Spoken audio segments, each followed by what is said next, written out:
Welcome to Small Bite Sound Bites, a midweek segment of Food for Thought podcast where I, your host, Colleen Patrick-Goudreau, share short, succinct, thoughtful responses to typical questions, myths, and misconceptions related to plant-based eating, veganism, and animal protection. You can support this podcast today by going to joyfulvegan.com/donate. In any discussion about veganism or vegetarianism, online or offline, you can almost always count on two things making an appearance: bacon and Hitler. The move to bring Hitler up, especially in online debates, has become so common that it led Mike Godwin to develop the well-known Godwin's Law of Nazi analogies.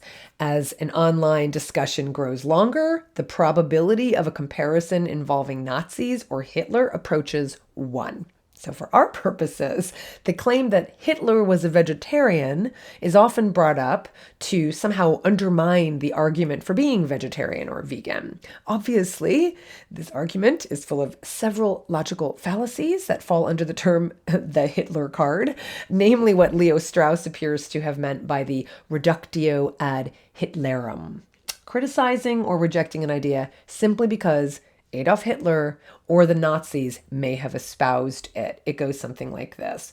Adolf Hitler, or the Nazis, accepted idea A, therefore idea A must be wrong. More specifically, Hitler was vegetarian, therefore vegetarianism must be wrong. So let's unpack this.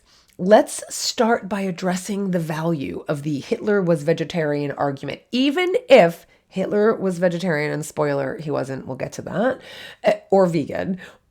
What does that tell us? It doesn't tell us anything. Hitler was also a man. So that's like saying Hitler was a man, therefore all men are Nazis. I mean, it doesn't make any sense. Hitler had dogs, therefore anyone who has dogs is like Hitler, right? These are just nonsensical arguments. It doesn't tell us anything. Like, it also doesn't tell us anything because Joseph Stalin, Osama bin Laden, Jeffrey Dahmer, they ate meat. So does that mean that every person who consumes meat is automatically akin to the likes of Joseph Stalin or Osama bin Laden or Jeffrey Dahmer or countless other historical figures who consumed meat and other animal products?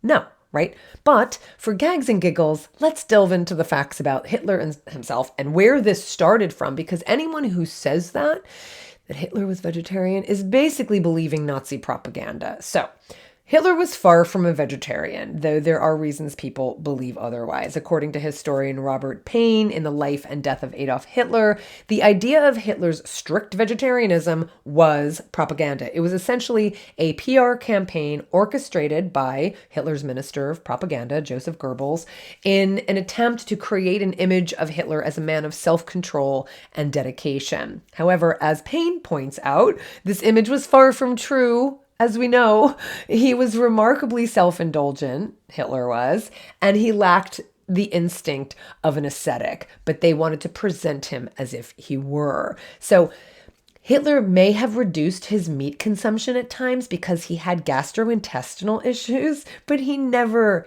ever completely gave up his favorite animal meats like Bavarian sausages and liver dumplings and roasted wild animals. He just didn't.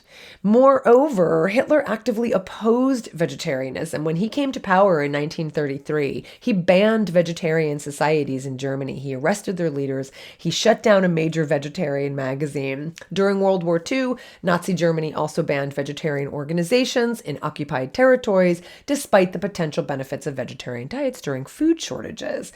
One of the core tenets of vegetarianism, of veganism, is compassion toward animals. But Hitler's treatment of animals was far from compassionate. He was known to brutally beat his dog in public. As if we need any more evidence and data that Hitler was incredibly violent and incredibly cruel. On that note, Hitler based his horrific treatment of Jews on the assembly line slaughterhouses of the United States. He idolized Henry Ford, who drew inspiration for his assembly line system from visiting a Chicago slaughterhouse. So Hitler essentially adopted this concept, adapted it, and replaced animals with human beings in his own assembly line slaughterhouses. The bottom line is, Hitler was not vegetarian, and even if he were, it wouldn't negate the ethical and compassionate arguments for vegetarianism and veganism. Playing the Hitler card just demonizes opponents in debate by associating them with evil, and it almost always derails the discussion. It always derails the discussion. People naturally don't want to be associated with Nazis, and of course, when you play the Hitler card, it's an incredibly effective distraction in a debate, or even just if a vegan shows up, right? So when someone says to you, Hitler was vegetarian, you can just remind them that Mengele ate meat. Honestly, you don't have to respond at all. Personally, I think by doing that, you're just keeping the myth alive. I would just smile, I would just laugh and pass the vegan sausage. For more, you can find me at joyfulvegan.com. I look forward to hearing from you. For the animals, this is Colleen Patrick-Goudreau. Thanks for listening.